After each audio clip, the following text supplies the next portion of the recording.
Good evening. Thanks for joining us. Dwayne Brown is off tonight. The U.S. State Department has issued a global travel warning after recent terror attacks in France, Australia, and Canada. The warning says there is an increased risk of reprisals against Western targets for the U.S.-led campaign against Islamic State militants in Iraq and Syria. The alert comes just hours after French police killed 3 suspects in separate hostage incidents. 2 of them are believed to be the men responsible for this week's deadly shootings at a newspaper office in Paris. One of those gunmen may have been connected to an imam who once preached in San Diego. Our coverage begins with today's events in Paris, reported by Matt Friedman of the Associated Press. Paris's days of terror ended in gunfire and explosions in 2 locations Friday. At one near Charles de Gaulle Airport outside of Paris, 2 Al-Qaida-linked brothers, suspects of the shooting of 12 people at a Paris newspaper, came out of a printing plant with guns blazing. Police responded, assaulting the building, killing Sharif and Saeed Kouachi, and freeing a hostage. Moments later at a kosher market in Paris, where another gunman had taken hostages, gunshots rang out. Amity Coulibaly, who officials linked to the brothers, lay dead, as did 4 hostages. Others made it out alive. Coulibaly is also believed responsible for the roadside killing of a Paris policewoman. Je veux saluer. A few hours after the assaults, France's president addressed the nation.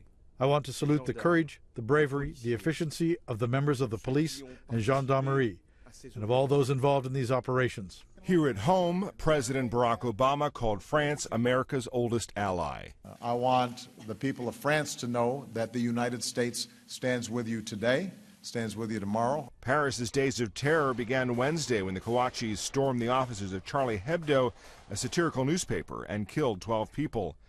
In the days that followed, an all-out hunt for the brothers until they were cornered Friday, vowing to die as martyrs. With this incident over, one analyst says countries must prepare for more attacks. The best that the services can do is to maintain as good an intelligence net as they can, prioritize their resources into what they believe at any given time to be the most dangerous of the people concerned, and do their best to have a full picture. Meanwhile, Charlie Hebdo plans to move on and print 1 million copies of next week's edition.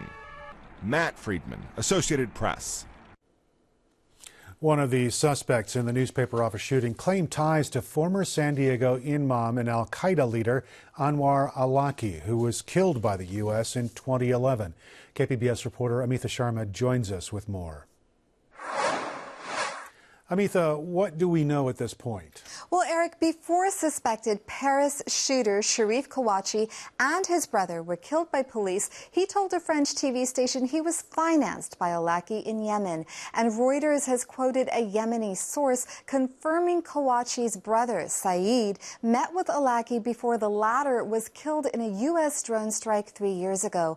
Awlaki has also motivated other terror acts. Nidal Hassan has described Awlaki as the inspiration behind his killing of 13 people at Fort Hood in 2009. Amitha, Awlaki has some extensive ties right here in San Diego, correct? That's correct, Eric. Awlaki once worked as an imam at a mosque in La Mesa, where authorities say he met regularly with 2 of the September 11th hijackers who lived for a time in San Diego. Another one-time San Diego man, Jihad Mustafa, now on the FBI's most wanted terrorist list, is also believed to have met with Awlaki in Yemen several years ago before leaving to fight for the Islamic extremist group Al-Shabaab in Somalia. We have much more about Awlaki's history here in San Diego online at KPBS.org. KPBS investigative reporter Amitha Sharma. Thanks, Amitha. Thank you, Eric.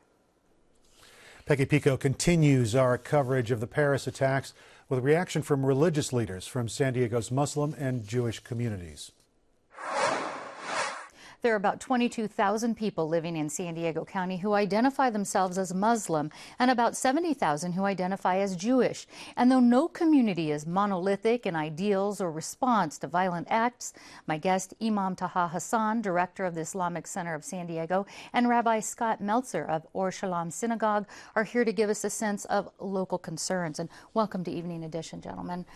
Now, Imam Taha, after this week's and today's violence in France, what are some of the concerns you're hearing from San Diego's Muslim community? As always, whenever there's something like this happening wherever in the world, my community members are very concerned.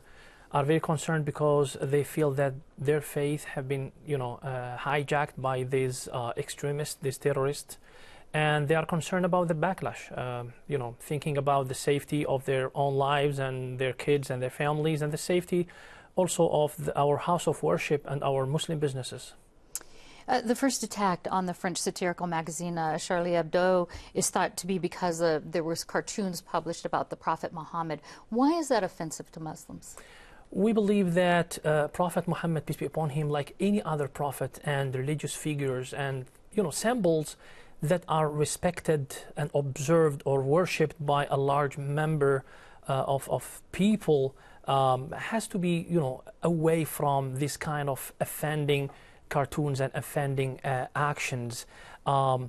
We as Muslims, even though we disagree with the publishing of the cartoons and portraying our beloved Prophet in this way, but in the same time, we don't see any excuse for committing such horrible terrorist acts in the name of our faith and the name of the Prophet.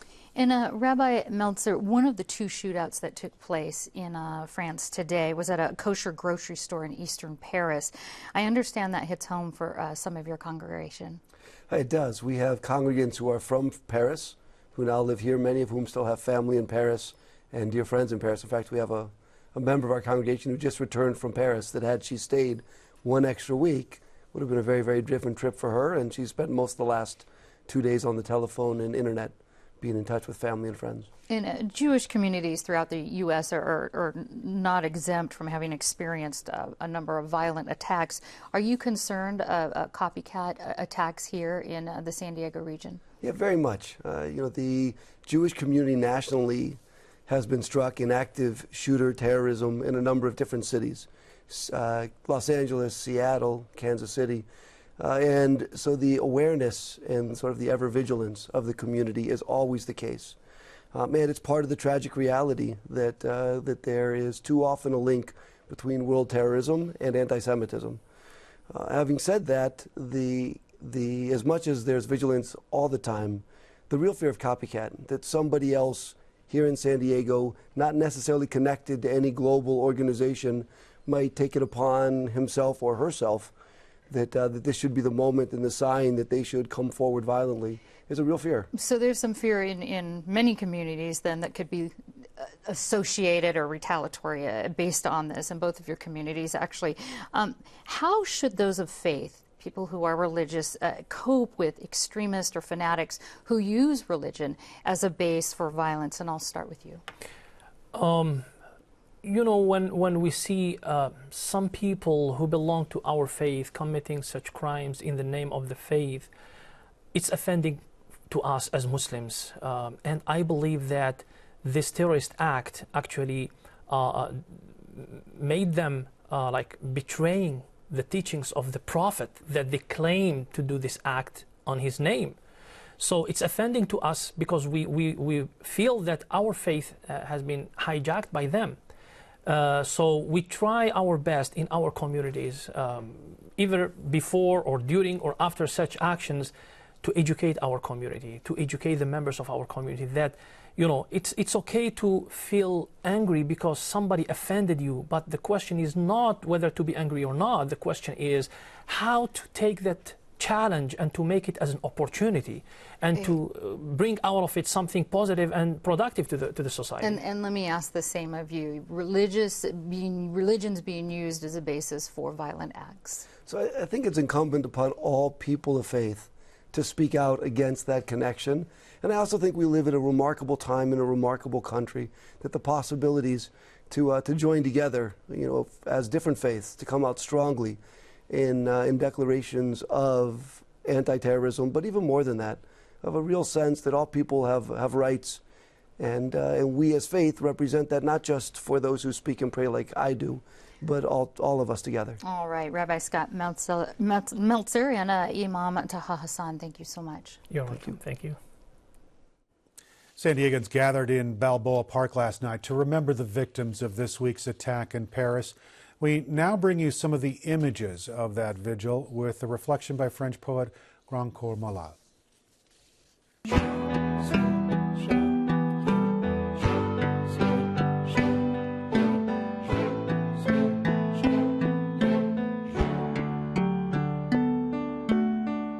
seulement les mois qui viennent pouvaient me faire mentir. Si seulement ce drame abject pouvait nous faire grandir. Puissions-nous nous réunir pour croire ensemble à l'embellie. Quoi qu'il advienne, j'ai un stylo, car ce soir, je suis Charlie.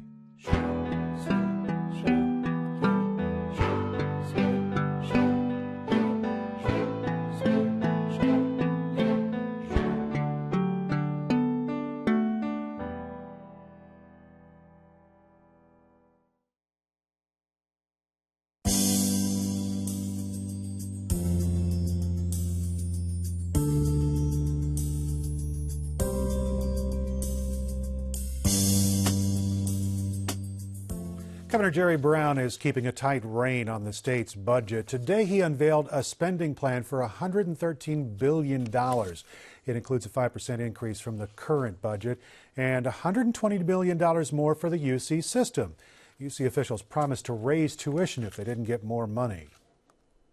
The $120 million is not chump change. It's real money, and some parts of the budget didn't get any increase. Here with a look at what the state budget means locally is Speak City Heights reporter Megan Burks. Megan, lay out for us some of the resources that are flowing or perhaps not flowing to San Diego. Well, as you heard earlier, the governor is being very cautious in his spending, but that strategy could actually pay off for San Diego this year. The state is now in a position to pay off debt, and some of that debt comes from borrowing from local jurisdictions during the recession. So San Diego County can expect to see more than $23 million in repayments, and that goes directly to its general fund. Cities throughout the region will also see repayments. But the big winner in this budget is really education. The governor proposed paying $300 more per student. Per pupil funding is now $2,600 higher than its recession low. Community colleges also fared well, and the UC and CSU systems got a bump, though not enough to ease the threat of tuition hikes. The University of California wanted a lot more than it got. The governor said he's going to help the system cut costs instead of writing a big check. What about the safety net that people always talk about? Well, CalFresh and CalWorks are looking good. No cuts there. But I spoke with Jennifer Tracy of the San Diego Hunger Coalition, and she said she was disappointed there was no increase for people on SSI or disability. They saw major cuts to their monthly checks during the recession, and those haven't returned to pre-recession levels, nor have there been cost of living adjustments. To pretend that we can simply ignore supplemental security income recipients and expect that somehow this trickle-down theory is going to work for them really ignores reality. And so, yes, we do want to see investments in education and other anti-poverty programs, but this is another effective and efficient way to address poverty in our community. And what did local leaders have to say? Well, I sat down with Assembly Speaker Toni Atkins this afternoon. She said she's happy to see that the state is building its rainy day fund and focusing on education, but she said she does want to see the governor strengthen the safety net as he hammers out his May revision. Even though the state of California has turned the corner and we're seeing more jobs and we are seeing a lower unemployment rate, not everyone has come back. There are still people who are suffering in California. So we're going to, part of the budget process is to really push forward some of those programs. We also received a statement from San Diego Chamber of Commerce President Jerry Sanders praising the governor for his commitment to paying down debt, strengthening the state's rainy day fund, and investing in infrastructure while holding the line on tuition hikes and not raising taxes. Republicans, including 71st District Assemblyman Brian Jones, seemed pleased with Brown's cautious spending plan, but they also say they wanted to see incentives for job creation. And what are the next steps in this big budget process? Well, the governor will release a revision in May. The legislature must then pass the final budget by June 15th. Speak City Heights reporter Megan Burks. Thanks, Megan. President Barack Obama wants to offer 2 years of free community college to qualified students. The qualifications include a 2.5 grade point average, and students must attend college at least half-time. Courses must either be transferable to a 4-year school or serve as occupational training. Now, the federal government will pay for 3/4 of the cost, but participating states are being expected to contribute the rest. One local school official describes the proposal as back to the future for San Diego and California community colleges. Prior to 1984, folks didn't pay for community colleges, and we're still the best game in town as far as the national, because it's only $46 a unit. But still, when students go on, it's very, very expensive to continue their education. Other parts of the plan cap student loan repayment at 10% of the student's future income. It's estimated the program would cost the federal government $60 billion over 10 years, and it could save students an average of $3,800 a year in tuition. The White House estimates that if every state opted in, about 9 million students could be helped. I'm Gwen Eiffel on the next NewsHour. A look at what happens after convicted sexual offenders are discharged from the armed forces. Plus, Shields and Brooks. That's Friday on the PBS NewsHour. For years, the city of San Diego has worked to expand its convention center, but a court decision back in August brought the project to a halt, and little has been mentioned about it since. KPBS Metro reporter Taryn Mento finds out when the city will finally decide what to do next. Inside the annual San Diego International Auto Show this month, 3 locals were asked a question. What do you think about the idea of spending public money to expand a space like this? That I don't really have much of an opinion on. Public dollars for the expansion. I haven't even thought about that one. Well, I don't know. It all comes down to distributing funds and looking at the whole big picture. So, I don't know. Stephen Shaw, Johnny Moon, and Maggie Pettit are all from the San Diego area and attend the auto show at the convention center every year. Well, except for Pettit. She's a Coronado resident, but Shaw and Moon are San Diego taxpayers, and they'll likely be asked to okay using public funds for an expansion. Their uncertainty is understandable. Originally, the city didn't think it needed approval from voters to cover the $520 million project. But last summer, a judge ruled it did. With no backup payment plan, Mayor Kevin Faulconer faces a tough decision on how to move forward.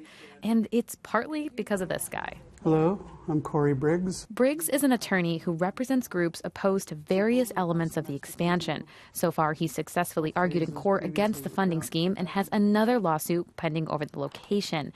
The current design would add to the existing convention center on the San Diego Bay. If the city wants an expansion, he says, there's 3 conditions it must meet. Number 1 is that any financing that involves a tax needs to be subject to a public vote. Number 2, the expansion cannot be on the waterfront. And number 3, if there's going to be any public money involved, it better be a really, really, really good deal for the taxpayers of San Diego. With San Diego's needing billions to pay for a backlog and such things as road and sewer repairs, Briggs worries if building a bigger convention facility is worth nearly $1 billion public dollars. He says that'd be the total if you include construction costs plus repaying bonds the city would issue. The plan was to pay it back using funds from raising San Diego's hotel room tax. So when a court ruled in August that San Diegans had to approve the funding plan by a 2/3 vote, a tough hurdle to achieve, Briggs celebrated in his office. I did a backflip right over there in the doorway. He's kidding, but says he did jump pretty high.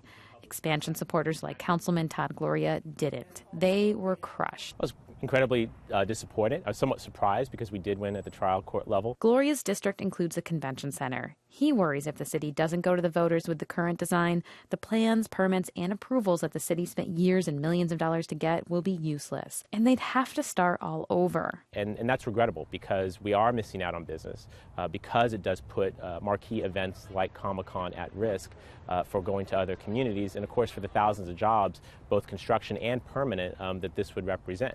Gloria and the city's tourism officials say an expansion will keep San Diego's biggest conventions coming back and draw new ones. They say more conventions bring more people, which generates more public revenues. It would create millions of dollars in our general fund, and those are the very dollars that I could use to pave roads, to open up libraries, and hire more police officers. But if the current plan does go on the ballot, it could miss the 2/3 mark. This wrench prompted new options to appear, including a popular idea proposed by the developer of Petco Park. JMI Realty suggested an off-site facility that would join an expansion with a new Charger stadium, but tourism officials argue a contiguous expansion is what's needed. All of this sets the stage for a highly anticipated decision from the mayor expected at next week's State of the City speech. Until then, he's keeping mum, Faulkner declined to be interviewed for this story. So did his right-hand man on the issue, Steve Cushman, who chairs the Convention Center Corporation's board of directors. Gloria says he doesn't know which way Faulkner is leaning, but he knows the mayor's been weighing his options. It's my understanding that the mayor is meeting with stakeholders, both in the tourism industry and with the chargers. According to the mayor's calendar, Faulkner met separately with tourism and chargers officials at least 10 times since September. And on Monday, the mayor discussed convention and stadium proposals with former Padres owner John Moores of JMI Realty. Faulkner's State of the City is Wednesday, January 14th. Taryn Mento, KPBS News. The National Football League is getting ready for round 2 of the playoffs this weekend, and that's happening as Los Angeles moves forward with plans to build an NFL stadium. Peggy Pico finds out what that means for the San Diego Chargers. The Chargers will stay in San Diego through the 2015 season, but after that, all bets are off, and things could definitely change. Joining me with what's at stake is my guest, Jay Parrish, sports writer for the Mighty 1090. And Jay, it's good to see you again. Nice to see you, Peggy. Now, the NFL might return to Los Angeles. We've been hearing about that, right? We have heard that before, but this time it could mean 2 teams. So what's the latest on that? Well, the latest, I think, is Stan Kroenke, the owner of the St. Louis Rams, who's the second most wealthiest owner in the NFL, and that's a pretty exclusive club now. He bought a parcel of land up at Hollywood Park, and he's joined in with a investment firm that had the other 200 acres. So he has 300 acres of prime real estate in between 4 freeways in Los Angeles, right next to the fabulous Forum. He is the owner of the team in St. Louis. They're having their own stadium difficulties there. Thinking is the Rams might be there, and they may be looking for a co-tenant. Which would be the St. Louis, possibly. St. Louis would come, and then maybe the Raiders or the Chargers. Right, the two. So, okay, let's talk about the stadium aspect of this. Where would this move, the building of the stadium up in L.A., where would that leave the Chargers in their quest for a new stadium outside of Qualcomm? It's a little tricky. Really, the best way I've heard it described is they're playing musical chairs up there, and there's 2 chairs and there's 3 teams, the Raiders, Rams, and Chargers. And the Chargers have to be, their contention is they get about 1/3 of the revenue from Orange County, L.A., Inland Empire. So they can't sit idly and watch part of their business erode while 2 teams go into L.A. If 2 teams went in there and they still didn't have their stadium down here, they'd lose all their leverage. So they're pushing pretty hard for the mayor, Kevin Faulkner, and for the city to get busy and offer some real specifics on where they want the stadium to be and who's going to pay for it. Yeah, and the who's paying for it part is interesting, because if you have a private person coming up in L.A. and building a stadium, how's that going to bode with the taxpayers here saying, oh, golly, but if you want a stadium here, we want you guys to pay for it? Yeah, I think that's a big oh, golly. And let's be here, Mr. Spanos and the Spanos family, they're definitely wealthy. They're not quite up in Mr. Groenke's class, a billionaire on his own right, married to Sam Walton's daughter of Walmart. So there's a little lettuce up there in his bank account. The Chargers have to sell this really as an extension of the convention center. And that's where the frustration, I think, where the Chargers has come. It's been 8 months or so since the court struck down extending the convention center under that mechanism with the hotel tax and such. Since then, there's been a little word about where it's going to go. The Chargers would like to put it just east of Petco Park, extend the convention center in that way. Not a lot of the hotel people are getting behind it yet. We've heard so many L.A. proposals, as you mentioned, since it's the Rams left, right? 1994. Right. So how is this one different? Why does it seem more real this time around? I think this guy has the land, he's got the money, and he has a team. A lot of these other ones are L.A. Live up there by Staples Center, and the one up in out in the City of Industry. I mean, those guys had the land, and they said, hey, we'll build a stadium. They didn't have the team. So I think what makes this one unique and different is Stan Kroenke has a team. Now, the NFL claims they own that market, and any move into that market must be approved by 2/3 of the owners. Whether that happens or not, and whether, I'm sure Stan's got a legion of lawyers on his side too. So we're going to see where this all goes. Nobody will be moving up there next season, 2015, but 2016, it could be a different story. Well, the Chargers, though, have to be feeling the pressure Absolutely. here. They don't, if they say 25 to 30% of their fan base, as Spanos said, come from L.A. Right. So what is there enough fan support here to keep them here? There is. I think that the key deal is selling this stadium as more than a stadium, and they have to sell it as a part of the convention center. And that's really why people are going to get behind it. You got to remember here, they got to reach that 2/3 voters approval threshold. That's huge in San Diego. You know, we don't vote for anything, it seems like. So whether that's a city vote or a county vote, they have to find that 2/3 majority. All right. We will see. We're going to be discussing this again, I think. Again. All right. Sports writer Jay Paris, thanks so much for the update. Appreciate it. Thank you.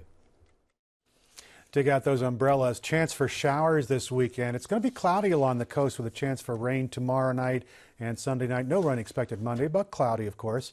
Similar for the inland valleys. Temperatures mostly in the 60s with lows going down into the mid-40s. It's going to be cooler if you're up in the mountains. Temperatures up there in the 50s and in the low 40s. And there's also a chance of showers for Sunday and Monday. And mix of clouds and sun out in the desert tomorrow. Mostly cloudy on Sunday. A slight warm up in the low 70s on Monday and lows in the upper 40s. You can find tonight's stories on our website, kpbs.org/evening edition. Thanks for joining us tonight. We'll be back here again next week. Have a great weekend.